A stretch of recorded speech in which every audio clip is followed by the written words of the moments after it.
Le quart d'heure corrézien, le magazine d'information hebdomadaire de RGB, Bram FM, RCF Corrèze, Radio PAC et Brenige FM. Réalisé et présenté par Olivier Sérac. Bonjour tout le monde et bienvenue dans ce nouvel épisode du quart d'heure corrézien. Dans cet épisode, je vous propose d'aller à la rencontre de deux personnes qui espèrent bien ouvrir un café-théâtre à Brive.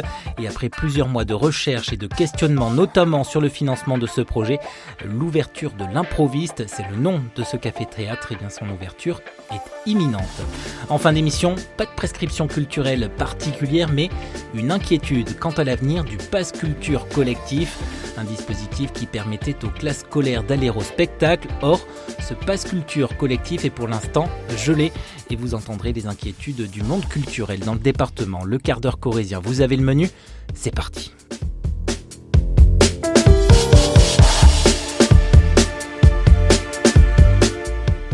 Ils ont une quarantaine d'années et se lancent dans une aventure folle, ouvrir à Brive un café-théâtre. Et si cette aventure est folle, c'est parce que ces deux associés ne sont absolument pas issus du monde du spectacle. Lui est un ancien chauffeur routier, passionné par l'improvisation et l'humour. Elle est une ancienne communicante qui a travaillé pour de grands groupes internationaux, aussi bien à Paris, à Montréal, au Canada qu'à Bordeaux. Elle s'est installée à Brive il y a quelques mois, après être tombée amoureuse de la Corrèze. Et ce duo s'est rencontré pour la première fois lors de la dernière foire du livre de Brive.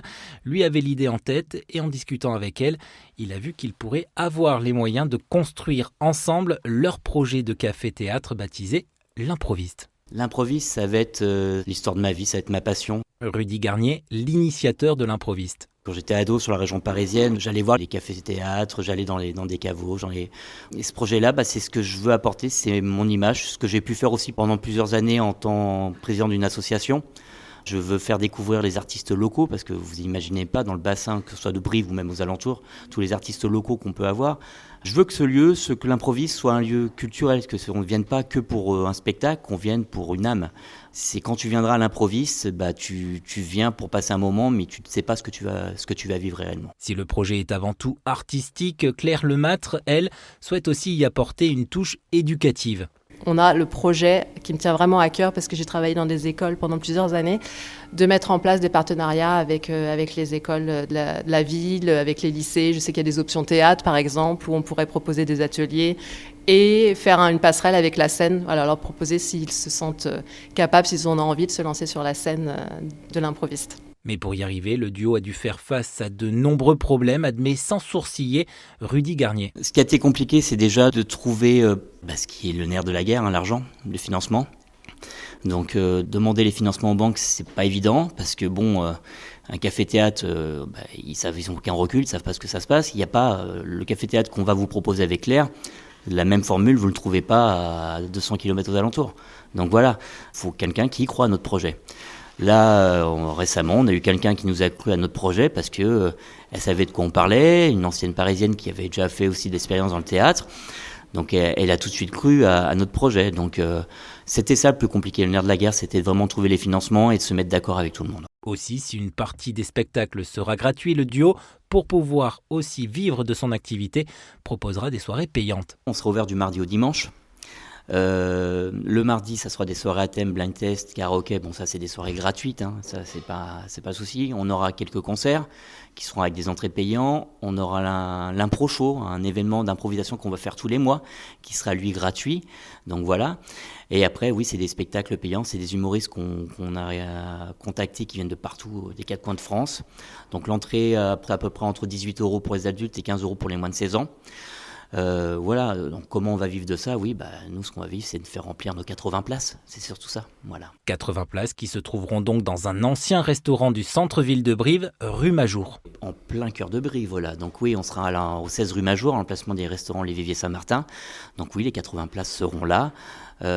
Oui, comme vous dites, on est en plein centre-ville, on est dans un petit quartier en plus qu'on commence à sympathiser avec tout le monde.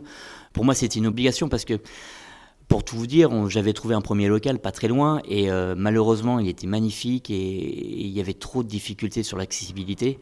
Donc c'est qui est important pour nous et il y avait trop de travaux sur l'accessibilité, trop de contraintes avec les bâtiments de France. Donc ce qui nous a poussé à malheureusement trouver autre chose. Les viviers étaient adaptés pour l'accessibilité, avaient déjà une ossature assez conçue pour ce que nous allons faire. Donc voilà, oui, mais c'était primordial pour nous, et même quand Claire m'a rejoint dans ce projet, de rester en centre-ville. Je ne me voyais pas faire ça hors de la ville. Et si le duo fait le pari du centre-ville, ce n'est pas tout à fait un hasard.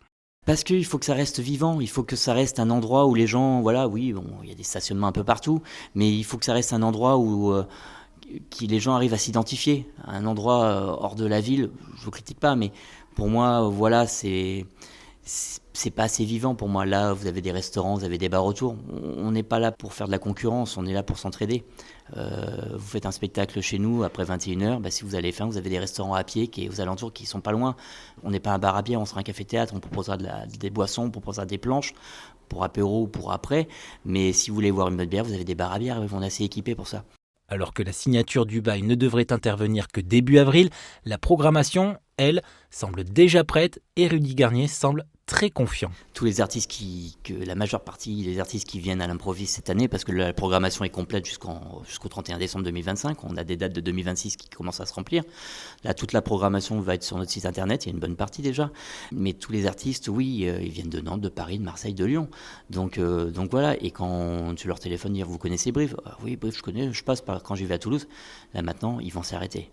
Et quand vous voyez sur certaines affiches d'artistes qui disent avec les 2 dates de Brive, c'est une fierté quand même pour nous deux, pour dire tiens, lui il passe à Brive. Et s'ils sont aussi très confiants, c'est parce que 2 personnalités du monde du spectacle sont devenues leurs marraines et parrains. La comédienne Marie-Hélène Lantigny, que l'on peut voir dans la série Demain nous appartient sur TF1, mais aussi l'humoriste Smaïn. 2 soutiens de poids pour le duo, assure Rudy Garnier. Elle nous donne de bons conseils, elle nous a soutenus aussi dans des moments difficiles qu'on a connus il y a quelques mois encore. Donc voilà, et en parrain, on a Smaïn, qui est quand même un artiste de renom, qui a commencé, lui, par le café-théâtre. Donc il sait de quoi on parle, il sait ce que c'est d'ouvrir un café-théâtre. Rien que le nom de Smaïn, ça nous a apporté aussi des noms d'artistes. Ils ne nous aident pas financièrement, et on ne veut pas d'aide financièrement de la part de nos parrains marraines. Nous, ce qu'on veut, c'est leur soutien, leur réseau aussi. Vous savez, quand il y a un mois de ça, on a appris que on n'avait pas encore le financement, que c'était très compliqué. J'étais dans une phase de dire, bon allez, j'arrête tout, voilà. Heureusement qu'on peut compter sur le parrain marraine en disant, tiens, j'ai vu que tu avais un souci, qu'est-ce qui se passe ? Qui t'explique, dire, mais si tu commences à abandonner au premier échec, tu vas pas y arriver. Donc voilà, même si ça fait 6 à 8 mois que j'étais dans la galère en disant, voilà, il y a toujours des contraintes, c'est qu'ils m'ont dit, non, bouge, bats-toi. Lève-toi. L'ouverture de l'improviste est prévue le 14 avril prochain pour un premier spectacle dédié à Charlie Chaplin. Chaplin qui avait l'habitude de dire « on commence par ça ». Nous poursuivons ce quart d'heure corrézien toujours dans le domaine de la culture, mais cette fois du côté public de la chose, parce que dans un contexte budgétaire très contraint, le gouvernement cherche en effet à faire des économies dans tous les sens.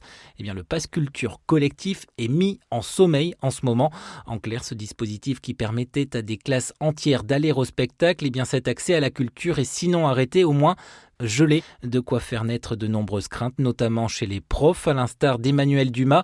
Elle est enseignante en éducation socio-culturelle au lycée agricole de Naves. Le pass culture collectif, nous dans notre établissement, il permet de financer à la fois des sorties, donc comme aujourd'hui où j'amène une classe de CAPA service à la personne et vente en milieu rural.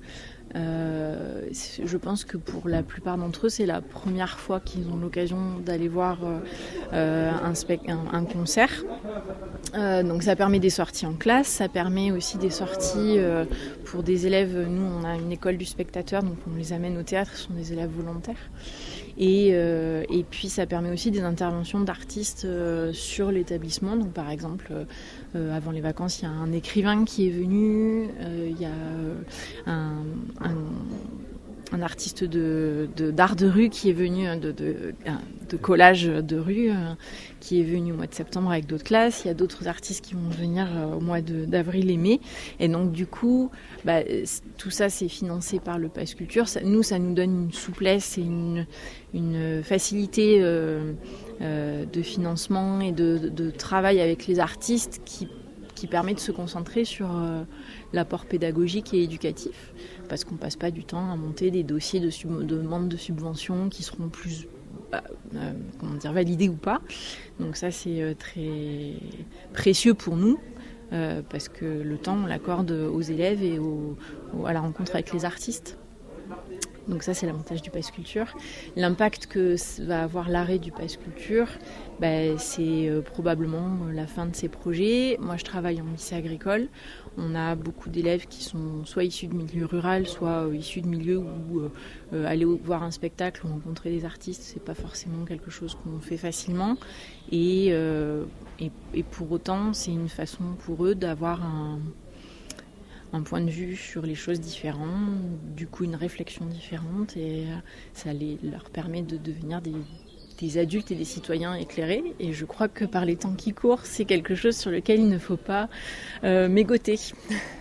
Et si l'inquiétude est réelle pour les spectateurs, elle l'est aussi pour les lieux qui accueillent ces artistes, comme la salle des musiques actuelles des Lendemains qui chantent à Tulle, salle dirigée par Benoît Maume. Ce qui est sûr, c'est que c'est un frein aujourd'hui à la fréquentation des établissements scolaires dans le cadre de notre programmation jeune public. Et en ça, oui, c'est vraiment dommageable.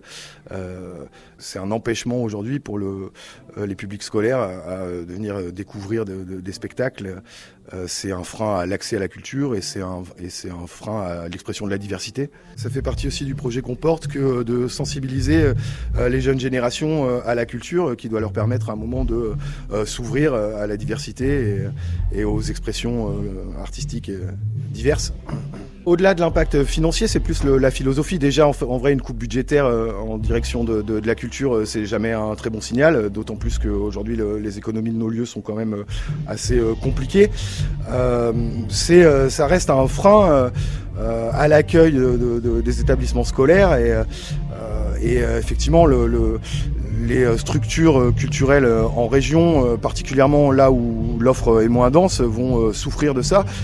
Mais ceux qui vont vraiment le plus en souffrir sont les destinataires et la jeunesse, le public scolaire, quoi. La mise en pause du pass culturel collectif pourrait courir jusqu'en septembre prochain. En attendant, le ministère de la Culture assure que la situation économique actuelle, je cite, invite le ministère à repenser ce dispositif pour mieux accompagner et prioriser les projets dans le respect de la stabilité des finances publiques. À ce titre, le ministère d'État a confié une mission d'inspection générale. Fin de citation.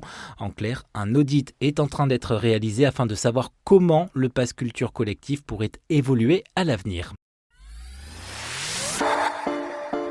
C'est la fin de ce quart d'heure corrézien. Merci à toutes et tous de votre fidélité. On se retrouve dans une semaine pour un nouveau numéro. Mais d'ici là, je vous souhaite de passer d'excellents moments en Corrèze ou ailleurs.